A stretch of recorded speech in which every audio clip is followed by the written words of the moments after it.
Well, Joe, thank you for the introduction. Yes, my name is Mukei. I am a senior student at the Village Zendo in New York. And those of you who have been following the news, we are being impacted by a nor'easter. So we're expecting a lot of rain and close to 60-mile-per-hour winds. So the city's going crazy with possible outages and flooding and things like that. But thank you for the invite to be with you this morning. I have to confess, I overheard a conversation that someone asked, "Oh, how long is the talk?" And someone replied, "An hour." And I went, "Good heavens, I am not talking an hour." So we will have hopefully a wonderful conversation. And the other thing that brings me a smile to my lips is the Gothon opening the sutra.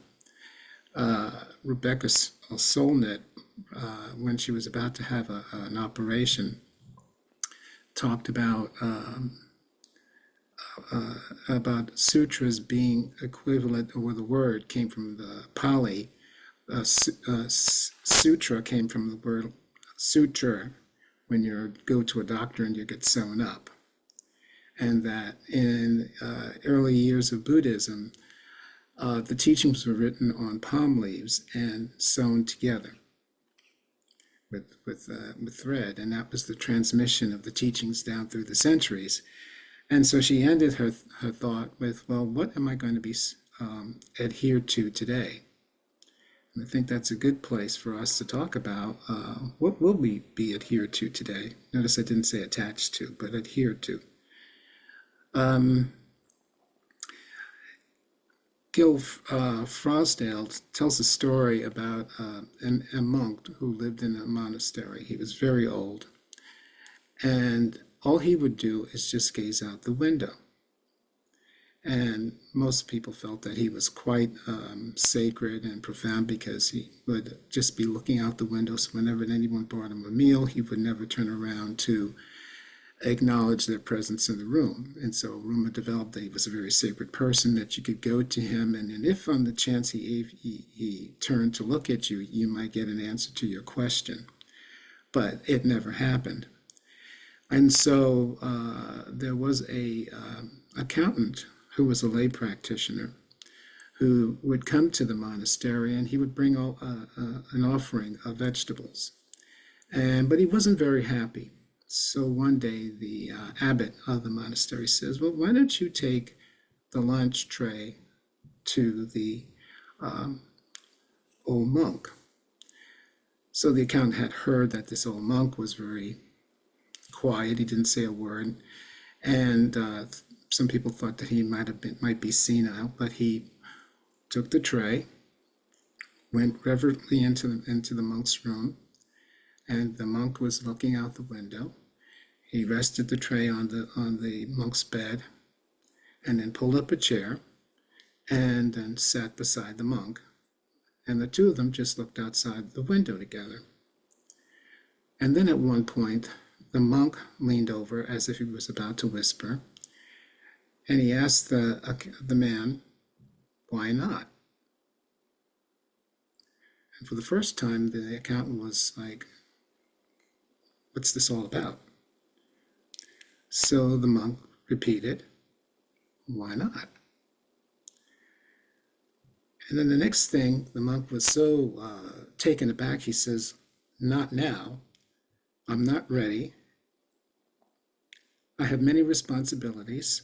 I'm incapable." And the monk said, "Why not?" At that point, the man jumped up, ran out of the monastery, never came back, and so the story ends with he's still running away from that question. So this led me to think about, what is it that brings us to this practice? One could say there's a lot of things: peace of mind, feeling of being drawn to something. But what brings us to this practice? I mean, the question is, what really brings us to this practice, not just what brings you to it. What is it? What is it that accountant couldn't answer, that he had to run away. And today he still is running away. Earlier in the story, it's alluded to that he's not happy and that he had a spiritual impasse. And I have a fondness for words, and so I looked up the word impasse, and an impasse is where there's no progress. It's usually as a result of a disagreement. Well, we're witnessing an impasse right now with the government shutdown. But what is it in our practice that results in an impasse? Who is it that we have the argument with?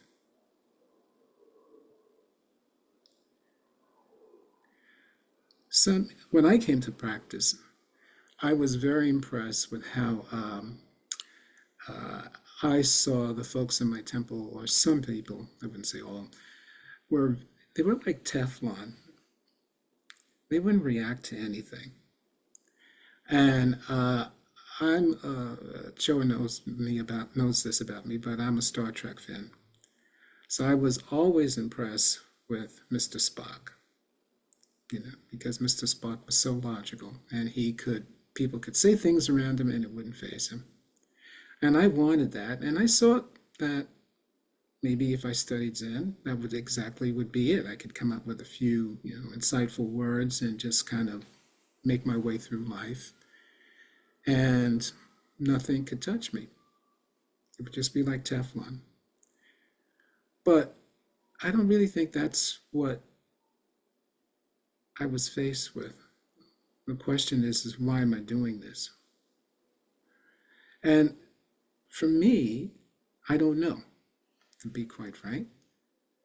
I would say that the practice, I'm more aware of some things that I maybe thought I knew.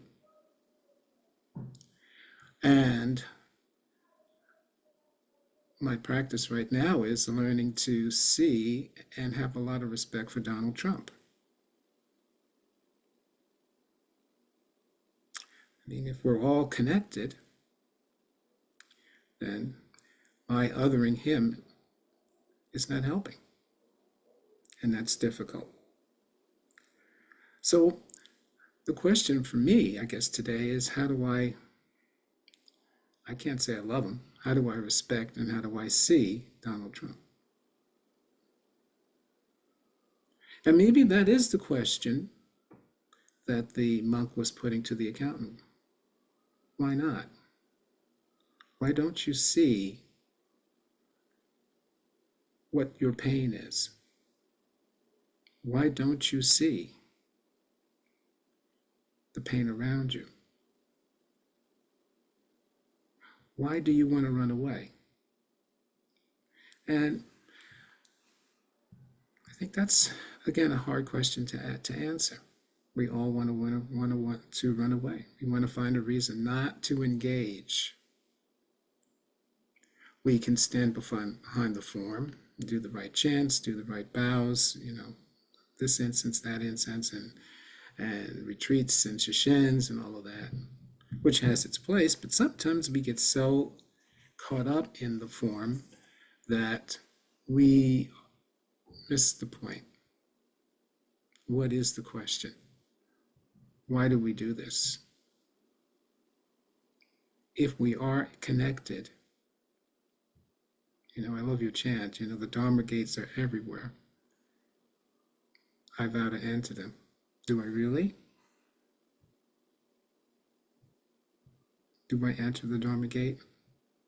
Or do I tell myself I do, and then I find myself doing something else? So there's a question that all of us need to answer. And it's not just what I'm posing in this talk, but what is that question for you? Part of our practice is finding out what that question really is. And sometimes we may not even get an answer immediately. It may take a lifetime. But what is that question for you? And how do you respond when you have the answer? Again, do you choose to run away, which is okay, as long as you know you're doing it? Or do you address it? You take the steps to address it. And as I said, this takes a lifetime. So I leave you with that thought in this talk. What is the question that you are running away from?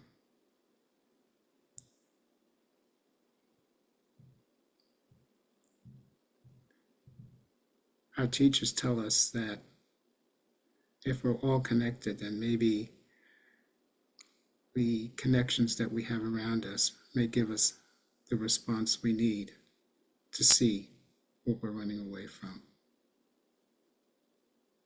And again, that's for all of us to look at. And if anybody has reached or has an answer as to why they're here, raise your hand and let us all know, because we sorely need it. Thank you.